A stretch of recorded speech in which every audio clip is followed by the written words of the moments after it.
हमारे पूर्व जन्म के संचित कर्मों का फल प्रारब्ध है। हम ये सोचें कि हमारा पहला जन्म है, नहीं। हमने न जाने कितने जन्म लिए होंगे और कितने जन्मों में कितने कितने घोर पाप भी किए होंगे, पुण्य भी किए होंगे, और जो आज हम सब देख रहे हैं ये हम अपने पूर्व जन्म का प्रारब्ध भोग रहे हैं। अब इस जन्म में जो हम करेंगे वो हमारे अगले जन्म को आगे लेके जाएंगे कि हमें क्या मिलेगा, कैसे मिलेगा। तो प्रारब्ध किसी भी व्यक्ति के जीवन में बहुत बड़ा रोल प्ले करता है।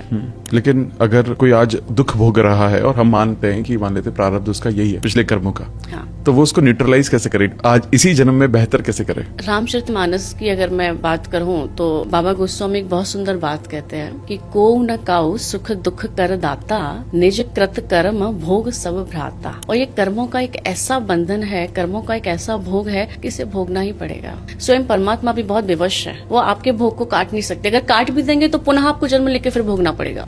एक संत हुए बहुत बड़े, तो जिनको बहुत भयंकर बीमारी लगी, गले का कैंसर हुआ, बहुत कष्ट होता था, बहुत रोते थे और भगवान के परम भक्त थे। तो भगवान उनके पास आए, भगवान को बड़ा कष्ट हुआ। भगवान ने कहा बाबा मैं आपको ऐसे देख नहीं पाता, मुझे बहुत कष्ट होता है जब आप ऐसे चिल्लाते हैं, जब आपको ऐसी तड़फन होती है, और मैं आपके इस कष्ट को काट सकता हूँ। तो संत ने कहा प्रभु काट भी देंगे तो अगली बार फिर भोगना पड़ेगा।